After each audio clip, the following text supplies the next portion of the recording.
Olá, caros amigos. Estamos dando prosseguimento ao curso de extensão online, estágio híbrido, Saber Política Básica, formação teórico-prática para sindicatos e associações de moradores. Sejam muito bem-vindos. Meu nome é Felipe Sampaio, RU 2789307, bacharelado em Sociologia, Uninter.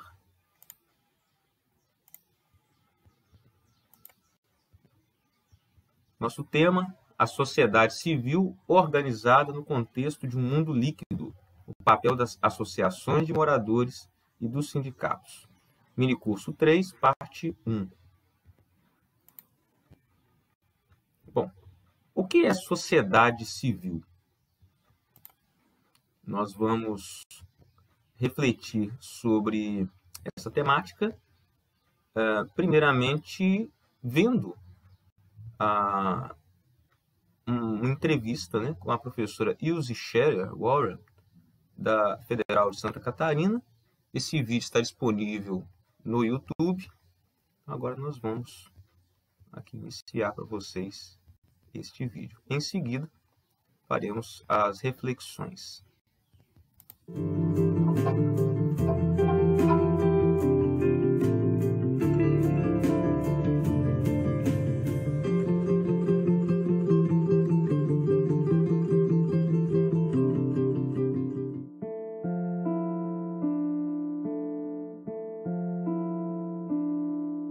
Se fala muito de sociedade civil e de movimentos sociais, mas como definir e distinguir suas principais abordagens? Sociedade civil é um conceito de uma longa história que vai desde o século XVII e que a maioria dos filósofos políticos ocidentais se preocuparam com esse conceito. A gente pode citar, nesse caso, Hobbes, Rousseau, Hegel, Kant, Marx, Gramsci e muitos outros. E mais recentemente também a sociologia tem tratado desses conceitos, como em Habermas, como em Arato e outros.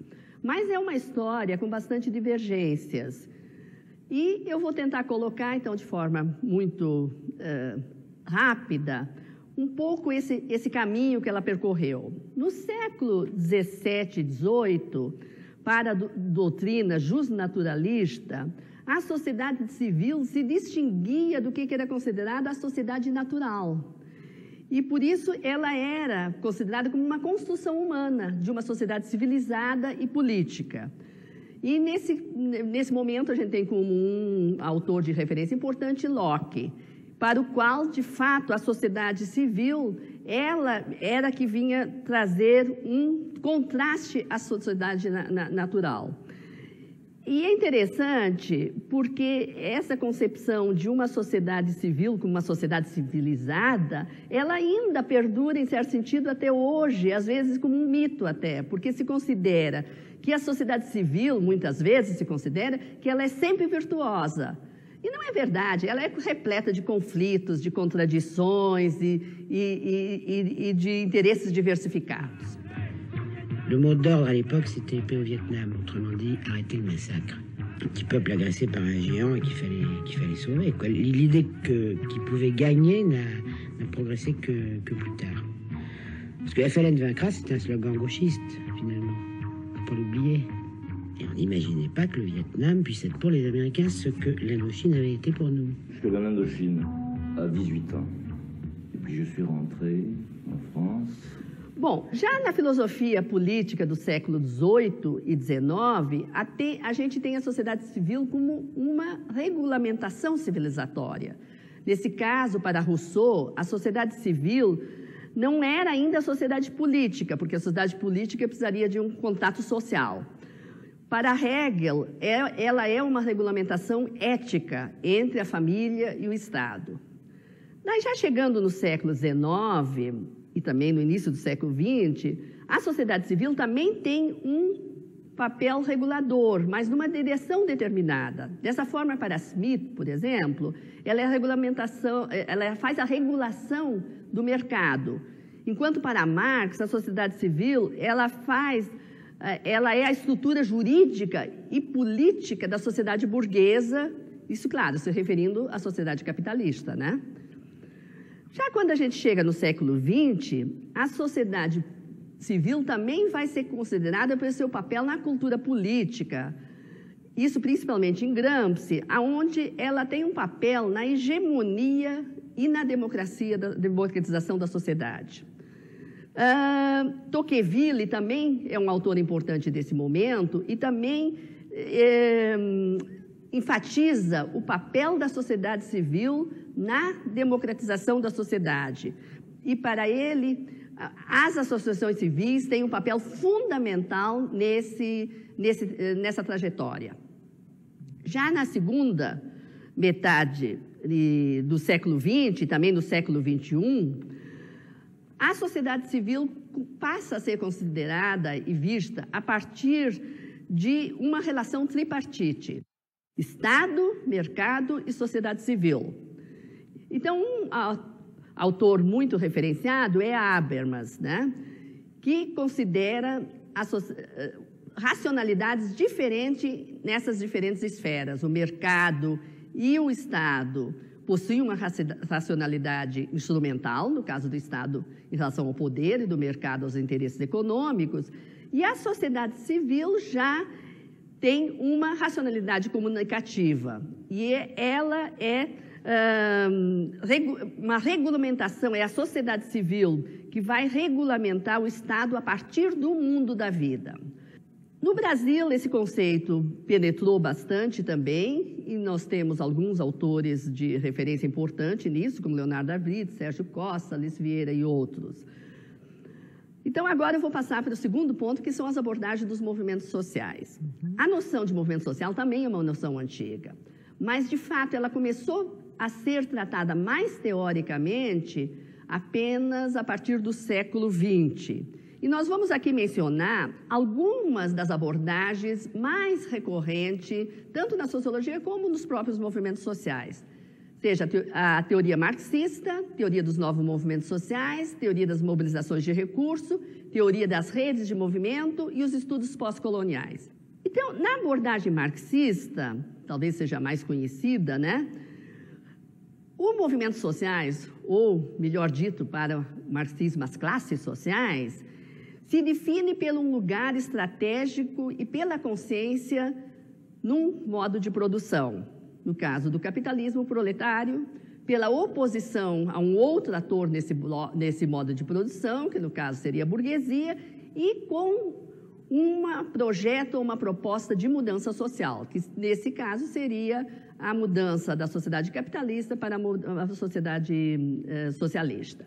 Bom, essa é das abordagens a mais conhecida e não vou me deter muito. A teoria dos novos movimentos sociais, ela se inspira um pouco nesse legado marxista, mas ela inova na medida que ela foge dessa ideia de dicotomização de classes e vai conceber os movimentos sociais a partir da possibilidade de múltiplas e diversificadas identidades coletivas. Então, eu gostaria de mencionar aqui 3 autores importantes clássicos dessa teoria dos novos movimentos sociais, que é Alain Touraine, Alberto Bellucci e Manuel Castells. Depois vocês podem ter bibliografias na plataforma. Então, para esses autores, há 3 elementos constitutivos dos movimentos sociais. Um primeiro é a construção de uma identidade coletiva, que poderá ser tanto de fundo econômico como social ou cultural, isto é, de classe, de gênero, de etnia, da ecologia regional ou outras ainda. O segundo elemento é a definição coletiva de um opositor ou um adversário, que poderão ser as elites dominantes ou dirigentes, ou um adversário ou um conflito, como um conflito econômico, social ou cultural, ou esse conflito pode ser tanto material como simbólico. E um terceiro elemento é um projeto de mudança social, que também pode ser social, cultural ou sistêmica. Então, as teorias dos novos movimentos sociais, elas foram importantes porque elas possibilitaram o descentramento das lutas sociais o olhar para a multiplicidade dessas lutas e para a contingência das identidades. Bom, indo então para a terceira abordagem que eu gostaria de mencionar hoje, a teoria da mobilização de recurso. Essa é uma abordagem institucionalista dos movimentos sociais e que contribui para analisar as oportunidades políticas e as formas de participação dos atores coletivos na esfera formal, política formal, como no Estado.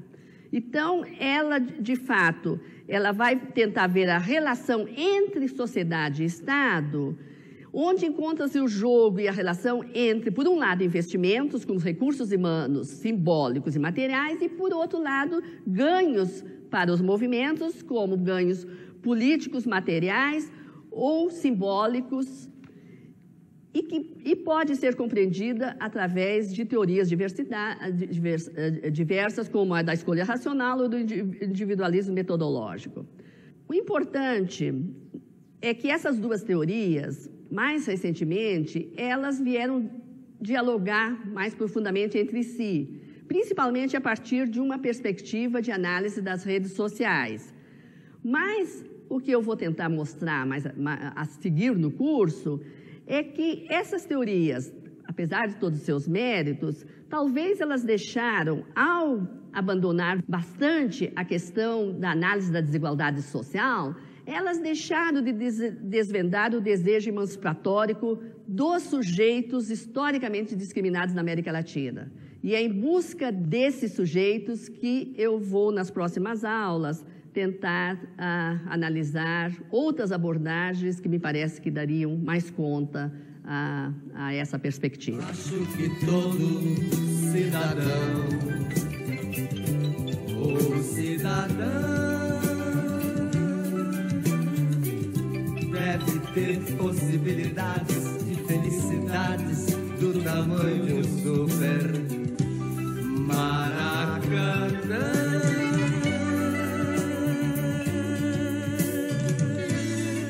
Que deve, pode ser azul, negro ou cinza.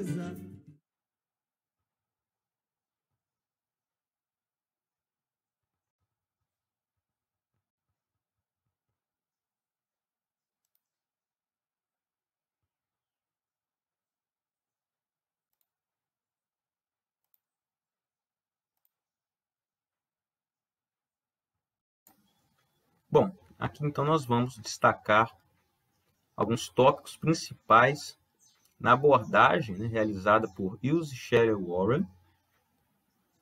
Então eu inicio pelo conceito de sociedade civil, conforme a professora, né, é um conceito de uma longa história que vai desde o século XVII. Nós podemos, historicamente, localizar alguns eventos, né, especialmente a Revolução Gloriosa, a Revolução Inglesa aí do século XVII, e tantos outros eventos que mais tarde vão se desenvolvendo, né, aí, especialmente na Europa. A maioria dos filósofos políticos ocidentais se preocuparam com esse conceito. Então, ela cita aqui Hobbes, Rousseau, Hegel, Kant, Marx, Gramsci e muitos outros. Podemos perceber ali filósofos de variadas tendências, né? Hobbes, que vai ser aí um dos defensores, né, do Estado absolutista, Rousseau, representando aí o iluminismo, o Hegel, o idealismo, Kant, o criticismo, né? Marx, materialismo histórico dialético, e Gramsci também, seguindo aí a trilha de Marx. Mais recentemente, a sociologia, né, com Jürgen Habermas e Arato. Há bastante divergências no que se refere a essa pauta, ou seja, não há um consenso, né, natural, né, que não haja entre os filósofos e pensadores a respeito desse conceito, a respeito de suas características. Os séculos 17 e 18, nós vamos perceber a chamada doutrina justnaturalista, que distingue a sociedade natural e a sociedade civil. Bom, aqui devemos nos voltar para Hobbes, Rousseau e Locke. Esses autores retratarão um cenário denominado estado de natureza. Para Hobbes, por exemplo, um estado hipotético, utópico. Para Locke, um estado verídico. Né? Bom, haverão diferenças entre a visão desses autores no que se refere a esse cenário. A gente pode perceber que Hobbes narrará a existência de um cenário de guerra generalizada, em que os homens devem, por conta própria, nesse cenário, sobreviver aos perigos, né? Garantir a sua sobrevivência por conta própria através da força. Né? Então, utilizarão de todos os meios possíveis para atingir os seus objetivos.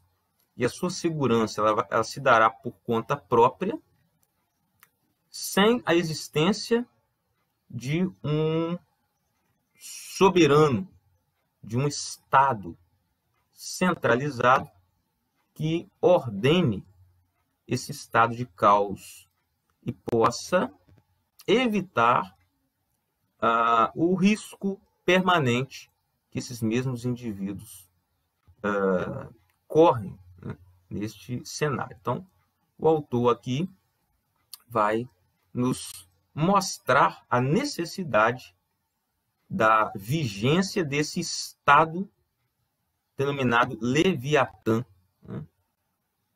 Sendo que a natureza humana é retratada pelo autor como má. O homem é o lobo do homem, segundo Hobbes. Já para Locke e Rousseau, né, que são aí pensadores de uma linhagem liberal, contratualista, iniciando aí por Locke, né, nós temos direitos, direito à liberdade, à vida e à propriedade, que já vinham desde esse estado de natureza e que deveriam, na vigência da sociedade civil, né, serem preservados. Portanto, Locke diverge de Hobbes em relação a esse estado de natureza enquanto guerra generalizada e também no que se refere à finalidade dessa associação, né, da comunidade política já em formação, né, que no caso para ele vai partir de uma preocupação com o indivíduo, com os bens desse mesmo indivíduo. No que se refere a Rousseau, nós teremos aí uma citação do autor, né, que resume bem a sua concepção de estado de natureza, em que justamente o autor afirma que o homem nasce bom e a sociedade que o corrompe. Então, no estado de natureza, o Rousseau percebe uma espécie de pureza entre os homens. E essa pureza ela vai, pouco a pouco, sendo minada, né, por interesses. Inclusive, lá na frente, podemos perceber a existência da propriedade privada.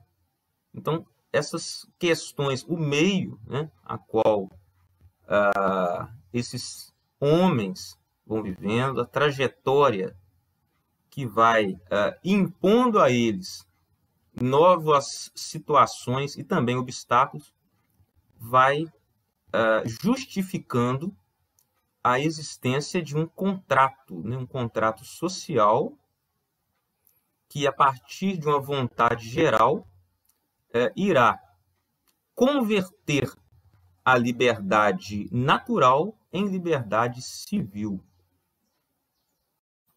a autora tece críticas a respeito da construção do conceito de sociedade civilizada.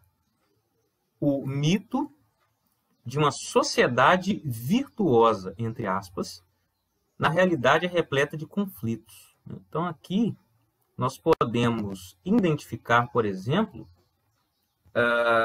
aí já nos referindo às ciências sociais, né, antropologia e a própria sociologia, ao problema do etnocentrismo, né, ao eurocentrismo, a ótica positivista, né, que sempre percebeu a Europa, né, enquanto modelo de civilização, né, o europeu enquanto indivíduo civilizado e referência para outros povos, né, passando aí a não perceber as singularidades, as etapas específicas referentes a cada povo, né? Posso exemplificar, por exemplo, aqui os povos indígenas, né?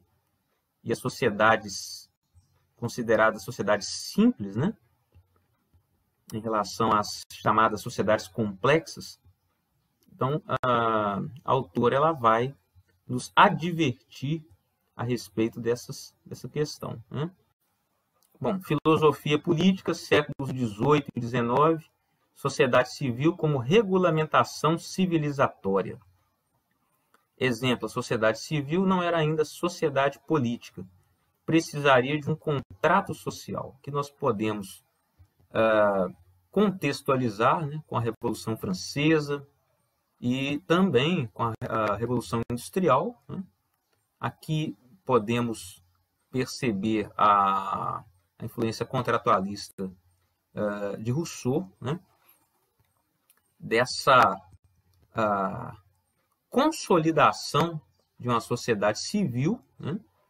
Que se converterá em sociedade política a partir tão somente de se firmar esse contrato social, né? Que vai demandar, né, aí uma espécie de consenso, né, em torno de uma finalidade comum, né, que é a liberdade civil, que é a obediência a essas leis civis e a estabilidade social. Século XIX e início do século XX, sociedade civil também tem um papel regulador, mas para uma direção determinada. Exemplo, Marx, sociedade civil, estrutura jurídica e política da sociedade burguesa. Capitalismo, infraestrutura econômica determinando a superestrutura política, jurídica e 2, a luta de classes. Bom, nós podemos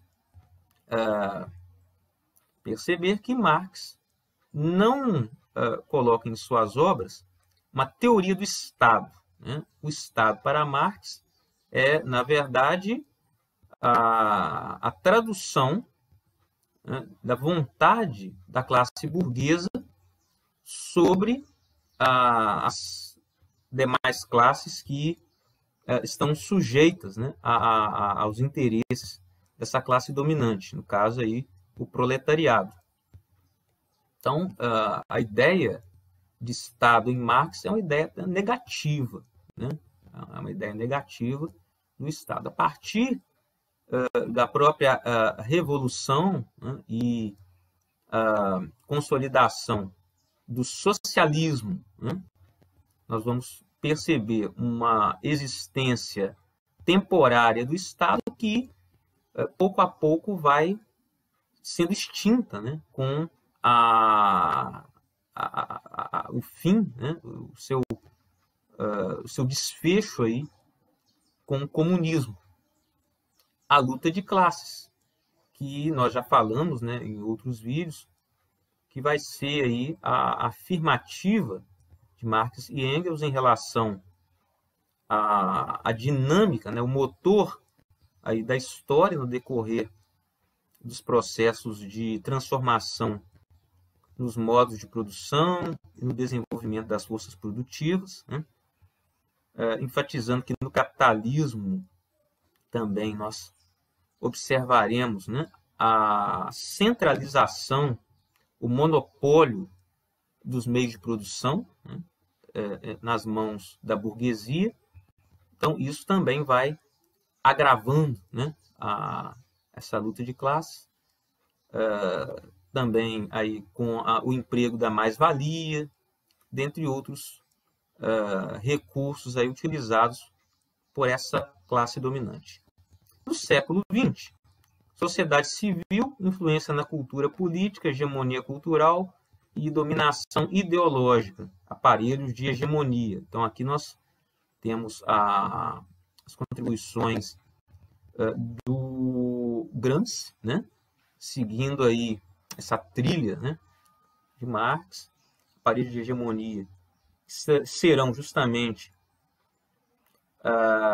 a escola, o Estado, dentre outros instrumentos, dentre outros elementos utilizados pela classe burguesa para passar sua visão de mundo e impor, né, os seus valores às classes dominadas. Tocqueville, liberalismo, associações civis, aí tem um papel fundamental, né, já que o autor segue justamente essa tendência liberal, democratização da sociedade. É interessante observar o papel que essas associações civis vão desempenhar na ótica desses autores liberais, no sentido de fiscalizarem, né, serem guardiãs das prerrogativas firmadas no contrato social, né, especialmente pelos governos civis, né. Podemos aqui exemplificar com o direito de resistência proposto por Locke, né, em relação a leis arbitrárias, a governos arbitrários, e também, né, a teoria dos três poderes, né, de Montesquieu, que inclusive ainda não tinha sido citado. Outra temática que se destaca aqui é a questão da igualdade, né, que já tinha sido enfatizada na obra de Rousseau e que vai receber um tratamento prioritário, né, aí nas obras de Marx e Engels, especialmente no que se refere aí à propriedade privada, né? A propriedade privada ela vai figurar tanto na ótica de Rousseau, né, que vai enfatizar esse aparecimento da propriedade a partir do surgimento da sociedade civil, e em Marx, né, e Proudhon, né, também aí um pensador anarquista que considera a propriedade um roubo, né, propriedade privada um roubo. E quanto a Marx, que vai colocar a respeito da extinção dessa propriedade privada com a obtenção, né, de uma sociedade comunista. Segunda metade do século XX e no século XXI, relação tripartite, Estado, mercado, sociedade civil. Essa relação tripartite ela está associada a Jürgen Habermas. Jürgen Habermas vai nos propor, né, vai nos apresentar racionalidades diferentes nessas diferentes esferas, né? A chamada razão instrumental, ligada ao poder e interesses econômicos. Então, nós podemos perceber o Estado e o mercado como componentes, né, dessa razão instrumental, e a razão comunicativa, né, a razão comunicativa utilizada aí na sociedade civil, né, que, segundo a professora, né, Warren e o próprio Habermas, regulamenta o Estado a partir do mundo da vida. Nós temos aqui outros representantes da chamada teoria crítica, né, ou escola de Frankfurt, Horkheimer, Adorno, Marcuse, o próprio Habermas, Benjamin, dentre outros, que são autores aí muito importantes para, inclusive, compreendermos, né, a chamada pós-modernidade.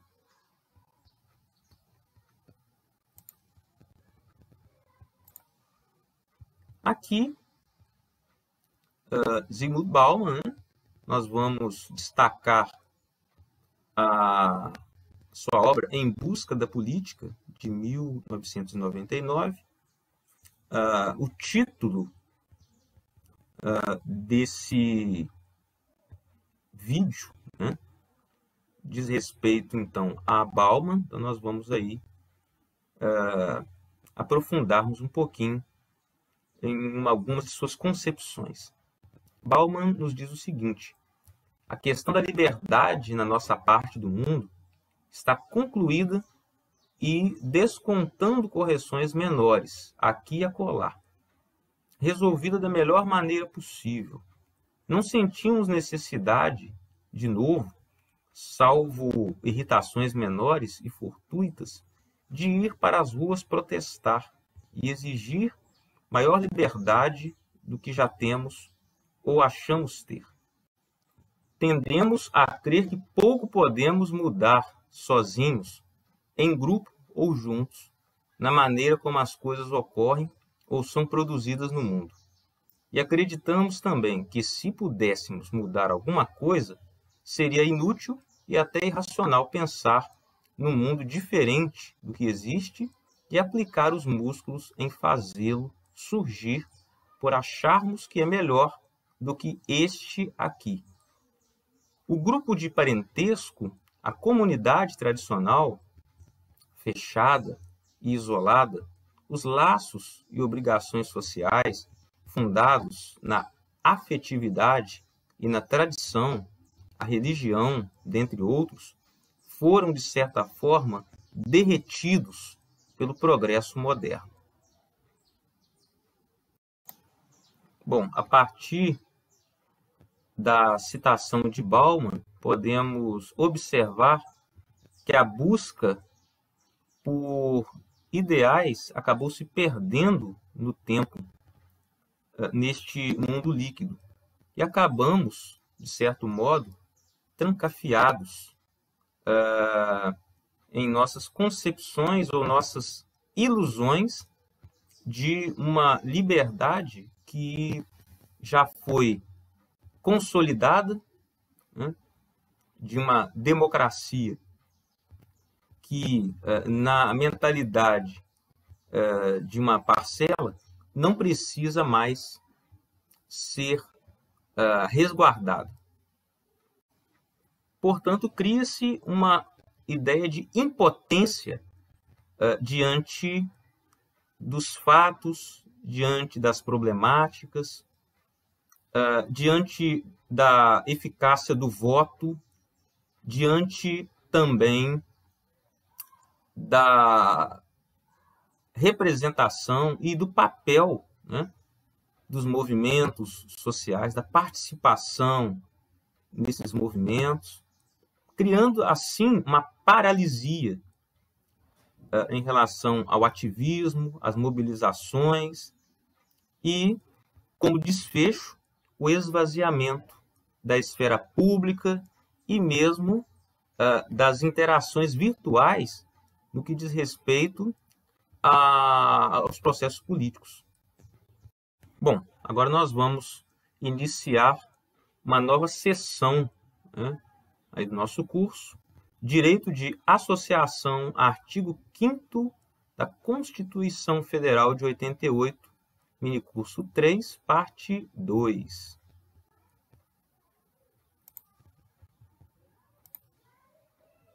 Nós vamos assistir o vídeo Associações de Moradores, Jardim del Rey, aqui o link, né, no Facebook. Em seguida, as nossas reflexões. é fundamental a participação dos moradores na busca de soluções para os problemas dos bairros. E uma das maneiras de conseguir melhorias, com certeza, por meio das associações. Mas muita gente não sabe como organizar uma associação de bairro. Então, para explicar melhor como formar e também como atua essa entidade, o repórter Diego Aidar conversa agora com um advogado da OAB de Araraquara. Diego, o primeiro passo, então, seria reunir os moradores que queiram trabalhar como voluntários? Ô, Juliano, antes disso, o ideal é conversar com os vizinhos, explicar um motivo, quais os benefícios que uma associação poderia trazer para o bairro. Se essa ideia for apoiada pelos moradores, daí sim, o próximo passo seria reunir todo mundo que está a fim de trabalhar pelas melhorias do bairro. Qualquer pessoa pode montar uma associação?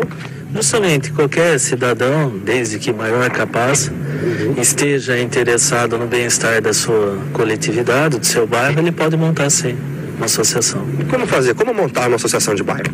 O primeiro passo é usar de intermediadores para estar levando essa população do bairro a ideia para que serve essa associação, as melhorias que vão ter para o pessoal daquela comunidade, estar encaminhando elas para uma reunião, marcar uma data, fazer uma reunião, lavrar uma ata, né, que é um resumo de tudo aquilo que foi discutido, eleger uma primeira diretoria, fazer o registro dessa diretoria e já incumbir essa diretoria de fazer um estatuto social, onde vai constar todas as obrigações. Encaminha para quem daí esses documentos?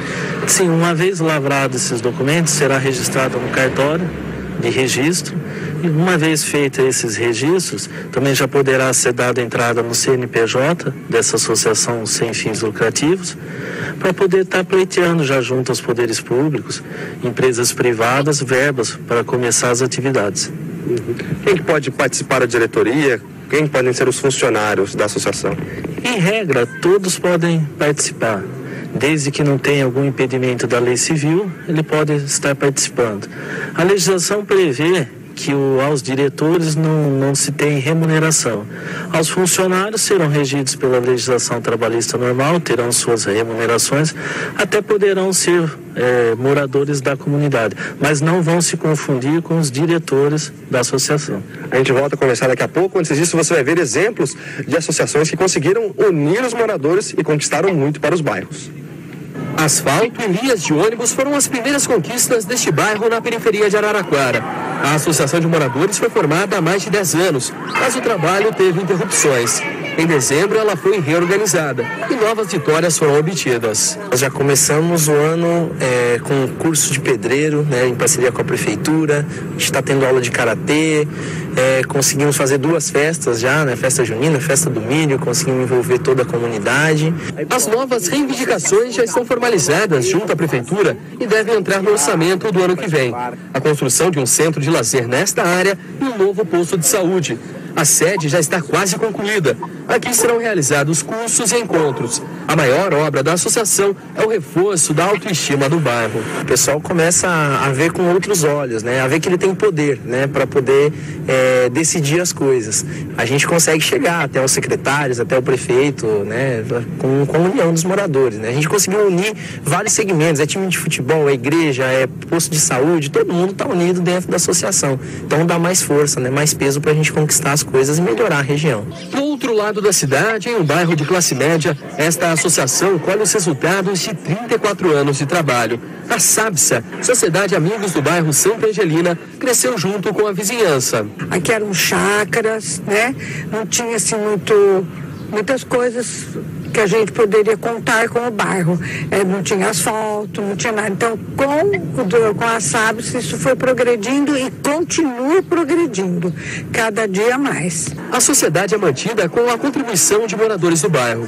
As parcerias com diversas instituições garantem mais de 10 oficinas gratuitas, entre elas aulas de karatê e o coral.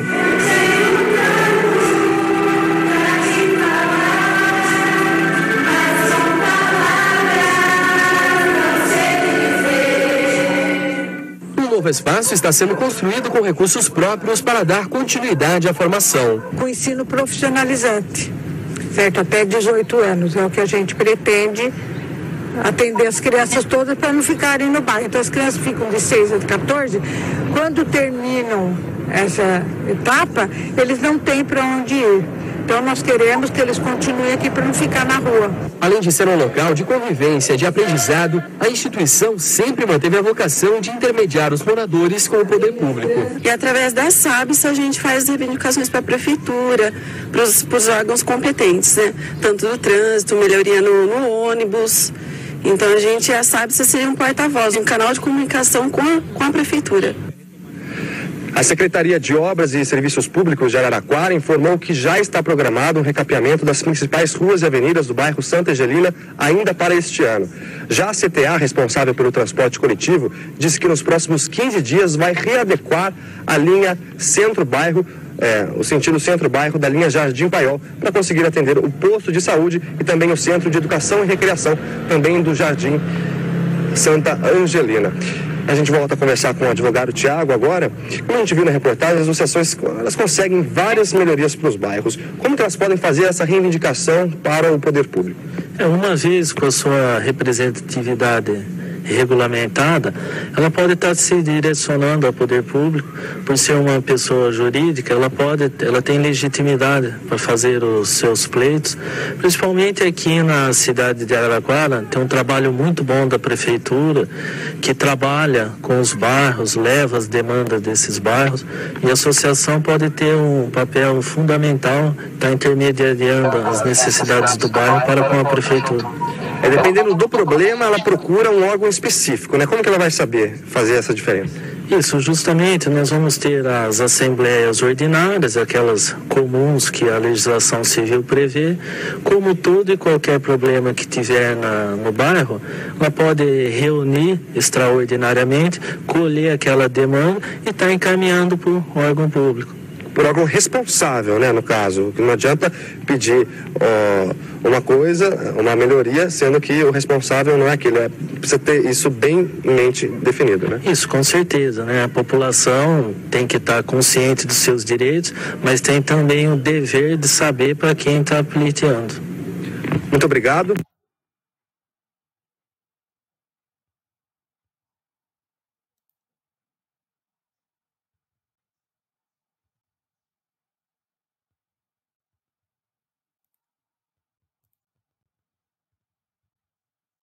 Bom, podemos então destacar, né, a importância desse vídeo que nós acabamos de assistir.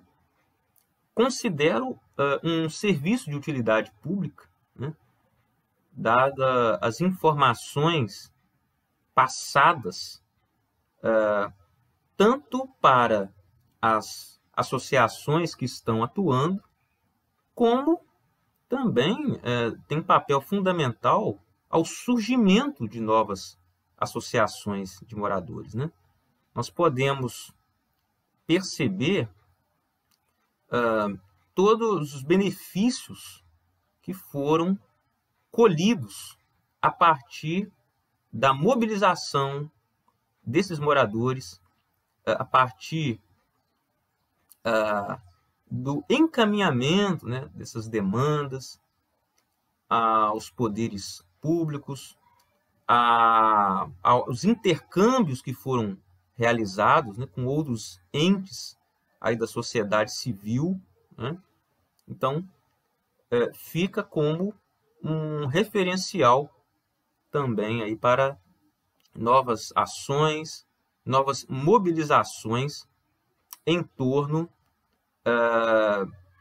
dessa importância, né, desses novos movimentos sociais aí, dessas associações de moradores.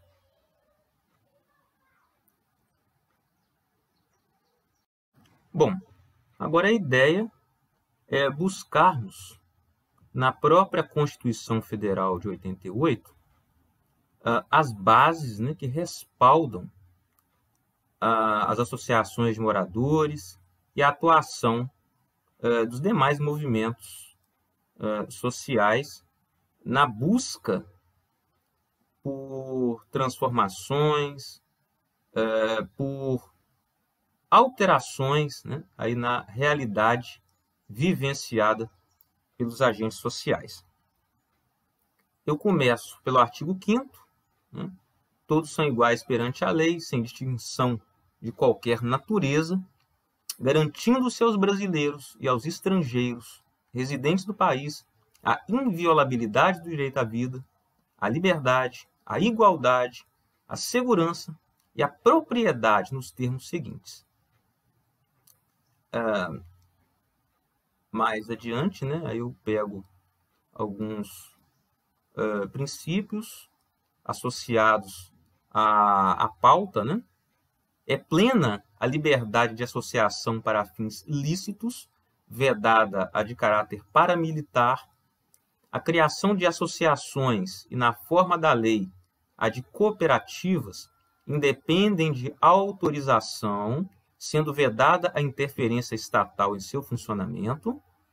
As associações só poderão ser compulsoriamente dissolvidas ou ter suas atividades suspensas por decisão judicial, exigindo-se, no primeiro caso, o trânsito em julgado. Ninguém poderá ser compelido a associar-se ou a permanecer associado. As entidades associativas, quando expressamente autorizadas, têm legitimidade para representar seus filiados judicial ou extrajudicialmente.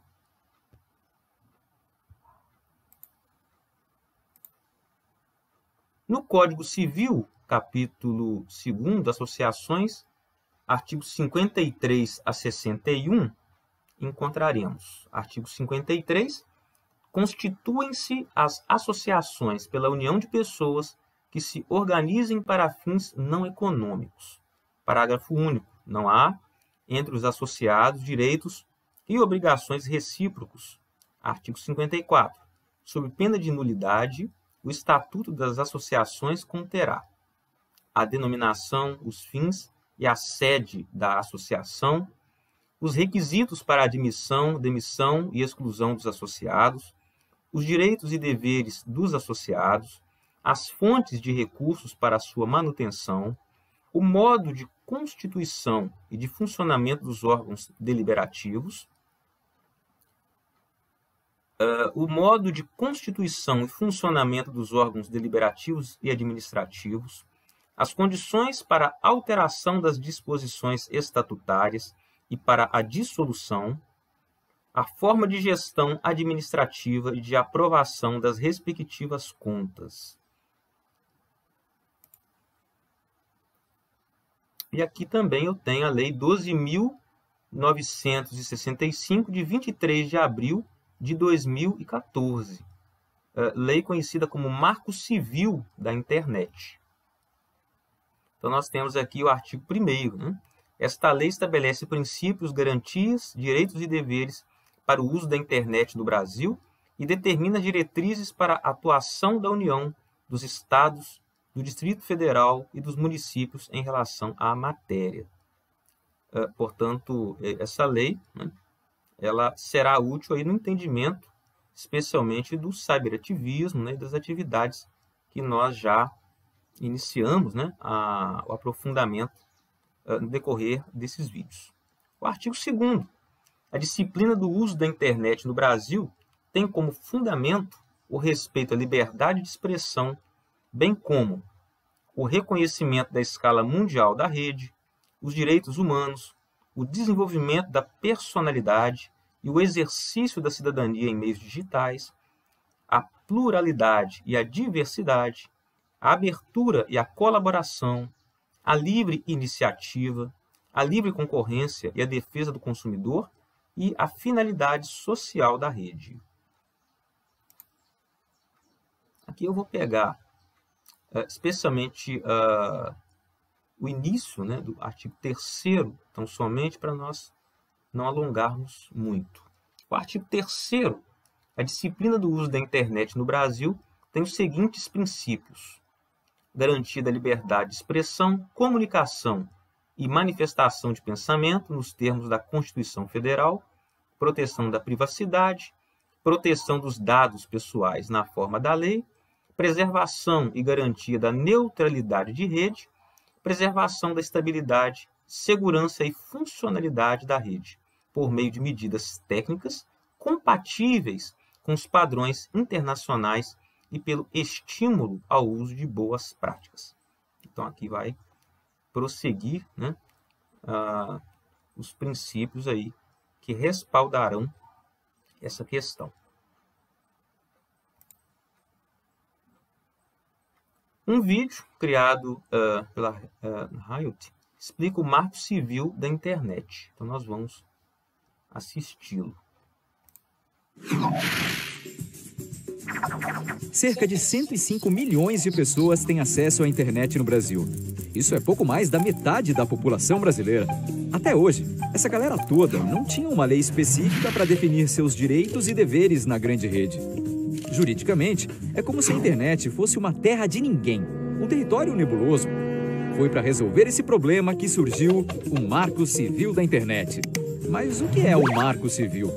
É o nome do projeto de lei que veio colocar uma ordem nisso tudo. Ele foi criado e debatido por cerca de 2.000 pessoas que ajudaram a escrever o texto que foi para o Congresso. O Marco Civil foi pensado a partir de 3 pilares principais: liberdade, neutralidade e privacidade. A liberdade garante a possibilidade de produção, acesso e compartilhamento de qualquer tipo de conteúdo. A partir de agora, um usuário comum, empresa ou político não pode sair banindo nada por aí. Só a justiça. A única exceção é o revenge porn. Nesse caso, Google, Facebook ou qualquer outra empresa poderá ser punida se não retirar o conteúdo da rede depois da notificação do usuário ou do representante legal. Isso é importante porque evita que a praia inteira seja censurada por causa de um grão de areia. Isso também evita que empresas de comunicação mandem tirar um trecho da novela ou uma sátira do jornal sem antes ir à justiça. A neutralidade impede que as empresas cobrem valores diferentes de acordo com o conteúdo que você acessa, sem pedágios na internet. Com isso, todos os bits são iguais. Por exemplo, fica proibido cobrar mais daquele usuário que acessa Netflix, joga Diablo online ou assiste a vídeos da Sasha Grey recitando trechos do seu livro. Todo mundo paga a mesma coisa e acessa o que quiser. As operadoras vão continuar a vender pacotes com velocidades e franquias diferentes, mas você pode gastá-los como quiser. A privacidade garante a confidencialidade sobre os seus dados e mensagens. As empresas serão obrigadas a manter seu histórico por 6 meses, mas o acesso a ele só poderá ser feito sob investigação judicial e dependendo do caso. Ou seja, você pode continuar postando o que quiser, cachorrinhos, selfies e até indiretas. Se seguir a lei, você não terá problema algum, mas se desrespeitá-la, vai ter que encarar certas pessoas. O criador da web, Tim Berners-Lee, elogiou o texto, dizendo que é uma das legislações mais avançadas do mundo e que garante a liberdade dos usuários na rede. Quase todos os partidos votaram a favor do projeto no Congresso. De qualquer forma, a lei não é feita para um único partido ou governo e continuará valendo independente de quem ganhar a eleição. Com o Marco Civil, a Justiça deixa de tratar a internet como um meio tradicional e mais antigo, e você pode continuar navegando sem medo de censura, espionagem ou qualquer outro tipo de problema. Nada mal, né?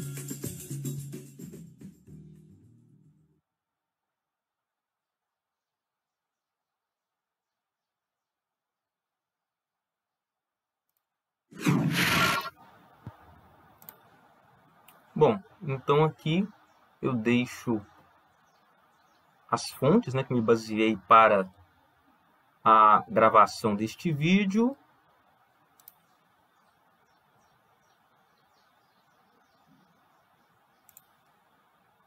Eu vou ficando por aqui. Um grande abraço e até o próximo vídeo.